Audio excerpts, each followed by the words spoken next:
The Sahara Desert, an ocean of scorching sand, where survival depends on endurance, ingenuity, and the will to live. In 1994, Mauro Prosperi, an Italian ultramarathon runner and former police officer, faced a test that would push all three to their limits. This is the true story of a man who survived 9 days alone in one of Earth's most unforgiving environments, with almost no water, no food, and little hope. Born in Italy, Mauro Prosperi was a seasoned runner and a former Olympic pentathlete. In his quest for adventure, he entered the Marathon des Sables, a 251-kilometer ultramarathon across the Moroccan Sahara, often called the toughest race on Earth. Competitors carry their own supplies, sleep in tents, and ration water under the blazing desert sun. To prepare, Prosperi trained on hard runs, up to 40 kilometers every day, getting his body used to sweat and thirst. His wife worried. A race that asks you to specify, in advance, what to do with your body if you die, she said, seemed beyond madness. On April 10, 1994, Prosperi began the race with 80 others.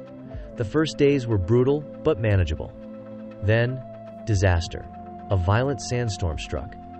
Visibility dropped to nothing. Prosperi, determined to hold his 7th-place ranking, ran on, alone. When the storm cleared, Prosperi couldn't see another soul. Worse, he'd lost the race route alone, with only what he could carry on his back. With dwindling rations, just a little water and food, Prosperi set up camp for the night.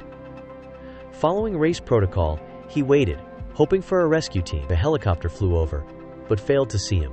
Prosperi realized, if he wanted to survive, he'd have to walk out himself. He started to walk. He had a compass and map, but without a clear position, every direction seemed endless. After hours of marching, he found something.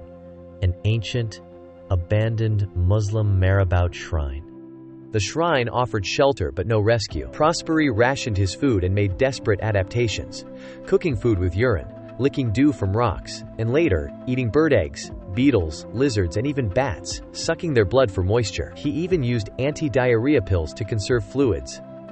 Every day, he signaled for help, lighting fires, spelling SOS in the sand. Planes passed overhead, but the endless desert hid his presence.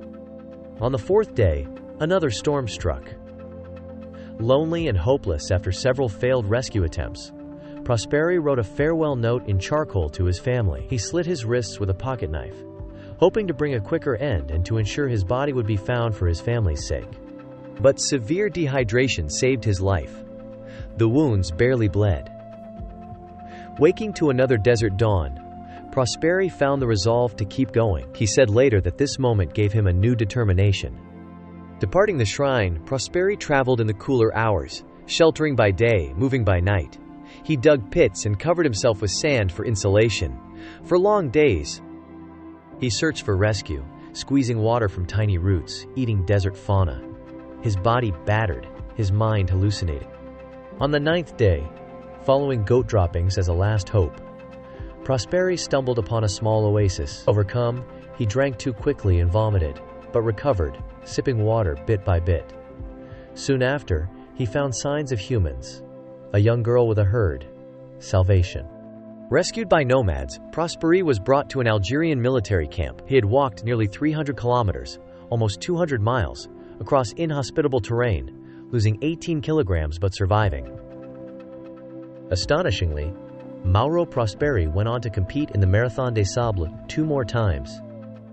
His ordeal left him with kidney and liver damage, but also cemented his place among the greatest survival stories ever told. Mauro Prosperi's journey wasn't just a tale of endurance. It was a lesson in the power of the human spirit to innovate, persist, and hope, even in the most inhospitable corners of our world. If you want to dive deeper into stories of survival, resilience, and the science behind the will to live, subscribe for more.